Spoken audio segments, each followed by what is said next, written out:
Hello guys, welcome to career media once again. My name is Gulshan Jha और आज हम बात करने वाले हैं एमसीसी राउंड 3 काउंसलिंग को लेकर के एमसीसी की तरफ से एक नोटिफिकेशन भेजी गई है। इस नोटिफिकेशन में एमसीसी की तरफ से ये क्लैरिफाई किया गया है कि एमसीसी राउंड 3 काउंसलिंग मतलब मॉप अप राउंड काउंसलिंग के लिए एलिजिबिलिटी क्या रहने वाली है। सबसे पहले देख लेंगे कि एमसीसी की इस नोटिफिकेशन में क्या चीज़ें, किन पॉइंट्स के ऊपर एम्फेसिस डाला गया है और किन पॉइंट्स को क्लियर किया गया है।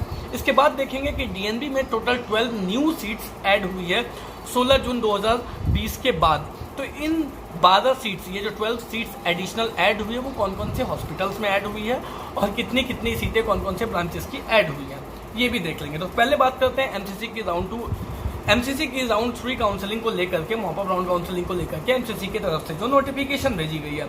इस नोटिफिकेशन में एमसीसी ने क्लियरली एक बात कही है कि राउंड 3 काउंसलिंग मतलब मॉप अप राउंड काउंसलिंग के लिए वो सभी स्टूडेंट्स एलिजिबल हैं जिन्होंने राउंड 2 काउंसलिंग की सीट को ज्वाइन नहीं किया है। कहने का मतलब है कि यदि आपको सीट ना मिली हो या फिर यदि आपको सीट मिली मगर आपने ज्वाइन नहीं किया तो आप मॉप अप राउंड काउंसलिंग के लिए एलिजिबल हो गए। अब इन दोनों केसेस में कंडीशंस अलग अलग हैं। पहला केस क्या है, यदि आपको सीट मिली ही नहीं, यदि आपको राउंड 2 काउंसलिंग तक सीट नहीं मिली तो आपको वापस से रजिस्ट्रेशन करने की कोई ज़रूरत नहीं है मॉप अप राउंड अटेंड करने के लिए। आप directly mop up round attend कर सकते हो और चॉइस फिलिंग कर सकते हो। इस केस में आपको दोबारा से रजिस्ट्रेशन करने की कोई ज़रूरत नहीं है। दूसरी केस क्या थी कि यदि आपको सीट राउंड 2 में मिली और आपको सीट अलॉट हुई और उस सीट को आप ज्वाइन नहीं करना चाहते हो, उस सीट को आप छोड़ना चाहते हो, अगर उस सीट को आप छोड़ते हो तो भी आप मॉप अप राउंड के लिए एलिजिबल रहोगे मगर आपको रजिस्ट्रेशन दोबारा से करवानी होगी, क्योंकि राउंड 2 में के जो रूल्स हैं उसके अकॉर्डिंग राउंड 2 में अगर आपको सीट मिल जाती है तो वो आपको लेनी पड़ती है और अगर आप नहीं लेते हो तो आपने जो सिक्योरिटी अमाउंट दिया है वो फॉरफिट हो जाती है।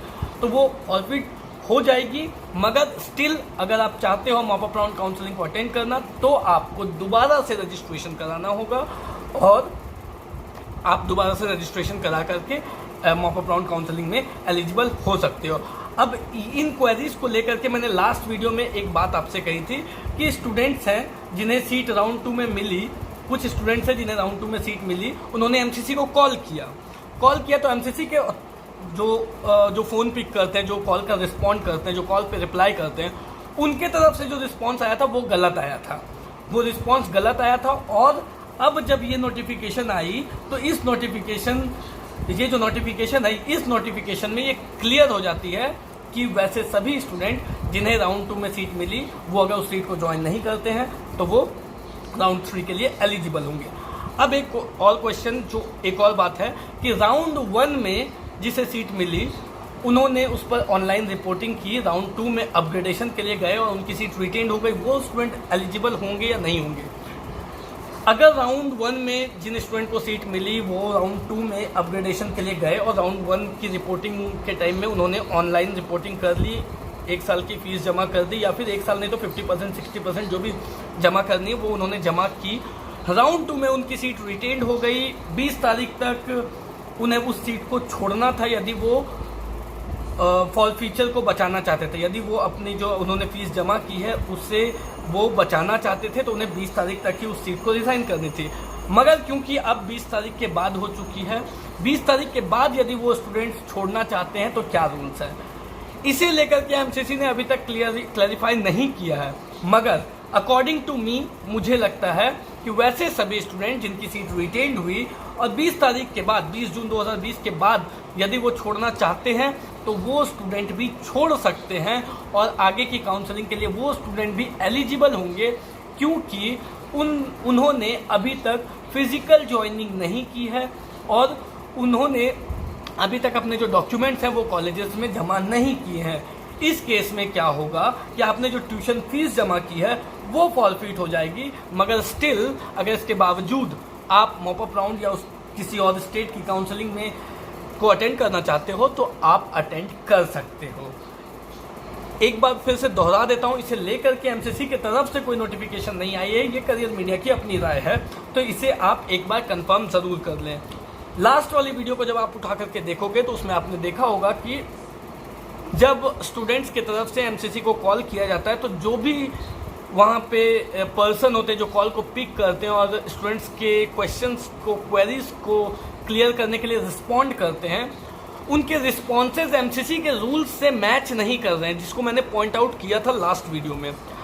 अब जब भी आप उनसे कोई डाउट पूछो तो उसे पूछने के बाद आप अपने लेवल पे अपने अलग अलग सोर्सेज से एक बार कंफर्म ज़रूर हो जाओ, क्योंकि उनके पास बहुत सारे कॉल्स आते हैं और शायद इन्हीं अलग अलग कॉल्स, इतने ज़्यादा नंबर ऑफ कॉल्स की वजह से वो हो सकता है कभी गलत आंसर आपको दे देते हों या तो कभी इरिटेट हो जाते हों।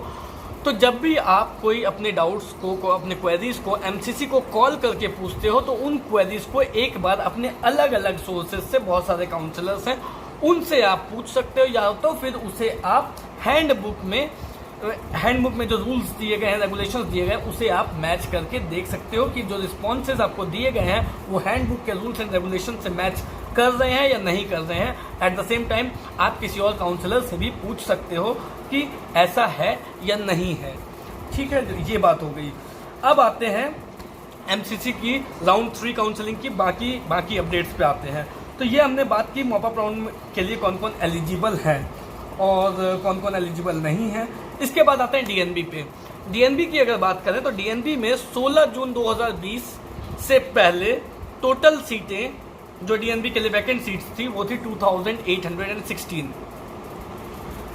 16 जून 2020 के बाद जो सीटें बढ़ाई गई है वो टोटल 12 सीटें बढ़ाई गई है। अब डीएनबी राउंड 2 के लिए जो वैकेंट सीट्स है वो हैं 2827, 12 सीट्स बढ़ाई गई हैं। ये 12 सीट्स कौन कौन से इंस्टीट्यूट्स में बढ़ाई गई, कौन कौन से कॉलेज हॉस्पिटल्स में बढ़ाई गई हैं और कौन कौन से ब्रांचेस की कितनी कितनी सीटें बढ़ी हैं, कौन सी सिटी में बढ़ी हैं, वो देख लेते हैं। जब हम इनकी बात कर रहे हैं तो सबसे पहले Malabar institute of medical science Calicut Kerala में प्लास्टिक सर्जरी जो 6 साल की कोर्स है, प्लास्टिक सर्जरी की 1 सीट बढ़ाई गई है। Max super speciality hospital Saket Delhi में इमरजेंसी मेडिसिन की 1 सीट बढ़ाई गई है। ये हॉस्पिटल्स पहले भी राउंड 1 काउंसलिंग में भी अवेलेबल थे।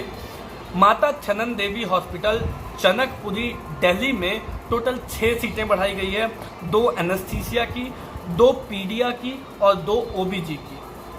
अपोलो स्पेशलिटी मदुराई तमिलनाडु में जनरल सर्जरी की 2 सीटें बढ़ाई गई है और national institute of ऑप्थेमोलॉजी Shivaji Nagar Pune Maharashtra में ऑप्थल की 2 सीटें बढ़ाई गई है। जैसा मैंने बताया कि अब टोटल वैकेंट सीट्स हो गई है 2827, जिसमें 16 तारीख के बाद 16 जून के बाद 12 सीटें कुल बढ़ाई गई है। अब आते हैं वैसे स्टूडेंट्स जो रिवाइज कट ऑफ को लेकर के परेशान हैं। रिवाइज कट ऑफ को लेकर के मैंने पहले भी आप लोगों को बताया कि परेशान होने की ज़रूरत नहीं है।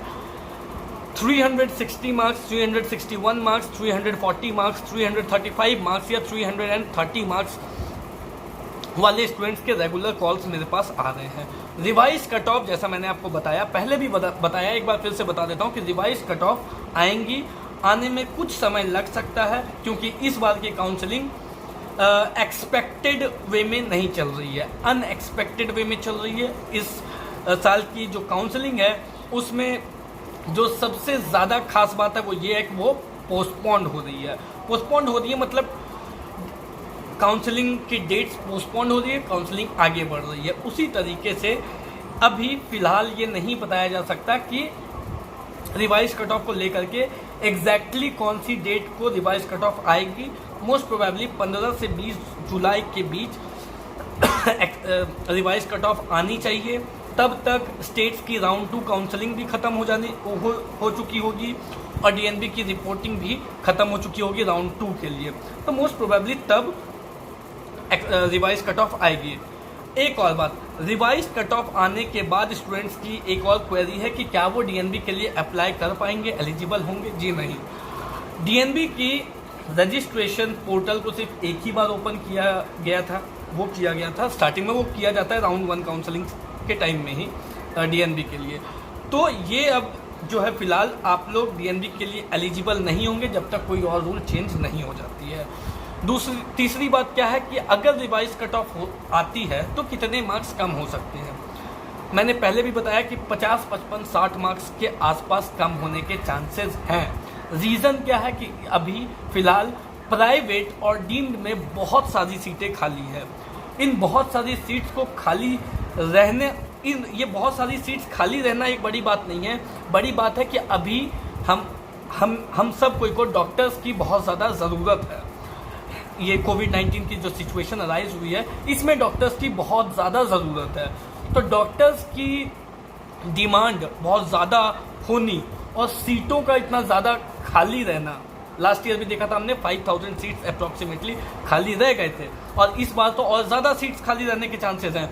तो ये जो डिमांड और जो सीट्स खाली रह रही हैं, इसके वजह से इन चीज़ों को देखते हुए इस बार ज़्यादा परसेंटाइल रिवाइज कट ऑफ की जो रिवाइज कट ऑफ आएगी, उसमें जो मार्क्स कम किए जाएंगे वो ज़्यादा परसेंटाइल में कम किए जाएंगे, जिसमें मुझे लगता है कि 55-60 मार्क्स के आसपास तो कम होने ही चाहिए। ऊपर नीचे हो सकता है, एग्जैक्ट फिगर मैं नहीं बता सकता, तो इतने हो सकते हैं। और ये 15 से 20 तारीख तक आने के चांसेस है, क्योंकि हर बार की भांति हम देखते हैं सेकेंड राउंड ख़त्म होने के बाद ही रिवाइज कट ऑफ की कुछ जो नोटिफिकेशन है वो आती है। तो 15 जुलाई तक में सेकेंड राउंड काउंसलिंग ख़त्म हो चुकी होगी स्टेट्स की, और रिवाइज कट ऑफ उस टाइम में आने के चांसेस रहेंगे। तो ये सभी अपडेट्स थी। बाकी स्टेट्स की अपडेट्स अगर आपको जाननी हो, जैसे कि उत्तर प्रदेश में क्या अपडेट चल रही है, राजस्थान की काउंसलिंग की क्या अपडेट है, बिहार की काउंसलिंग की क्या अपडेट है, और इसके अलावा छत्तीसगढ़ काउंसलिंग क्या अपडेट है, या अलग अलग स्टेट्स की क्या अपडेट है, तो पुरानी वीडियो, कल की वीडियो को आप उठा करके देख सकते हो। उसमें स्टेट्स की बाकी अपडेट्स के बारे में बताया गया है। स्ट्रे वैकेंसी को लेकर के एक बात और मैं आपको बता देता हूं कि स्ट्रे वैकेंसी इस बार की बहुत इंटरेस्टिंग होने वाली है। स्ट्रे वैकेंसी इंटरेस्टिंग इसलिए होने वाली है क्योंकि जैसा मैंने अभी एक पॉइंट आपको बताया कि सीट्स बहुत ज़्यादा खाली है। तो जिस तरीके से सीट्स को बेची जाती थी लास्ट ईयर तक, अगर हम देखें तो काफ़ी ज़्यादा पैसे लिए जाते थे सीट्स देने के लिए स्ट्रे वैकेंसी राउंड में। Institute level counselling, stray vacancy round एक इंस्टीट्यूट लेवल काउंसलिंग हुई, वो भी काउंसलिंग का एक पार्ट ही है। उस काउंसलिंग को भी अटेंड करने के लिए एक मेरिट लिस्ट ही रेडी होती है। 1:10 के रेशियो में स्टूडेंट्स की लिस्ट रेडी की जाती है, जिसमें 1 जो है वो सीट होती है, नंबर ऑफ सीट, और 10 जो है वो नंबर ऑफ स्टूडेंट। एक सीट पे 10 स्टूडेंट्स की लिस्ट रेडी की जाती है और वो कॉलेजेस को डिस्ट्रीब्यूट की जाती है, भेजी जाती है, और उसके अकॉर्डिंग स्टूडेंट्स की काउंसलिंग होती है। मगर बिलीव मी, इस बार की स्ट्रे वैकेंसी राउंड जिस तरीके से लास्ट ईयर रही थी, और जो एक इमेज बनी हुई है स्टूडेंट्स के मन में कि वो तो बहुत महंगी सीट देते हैं, वैसी नहीं होगी। कहीं ना कहीं थोड़े कम ज़रूर, थोड़ी सस्ती में आपको ज़रूर मिल जाएगी, क्योंकि इस बार जितनी ज़्यादा सीट्स खाली हैं उसे देखते हुए, प्लस एट द सेम कोविड-19 के सिचुएशन को देखते हुए इस बार काफ़ी सीट्स खाली हैं, और इस बार की जो सीट्स मिलेंगी वो काफ़ी सस्ते में मिलेंगी, इतनी ज़्यादा महंगी में नहीं मिलेगी जैसा कि पिछले सालों में हमने देखा है।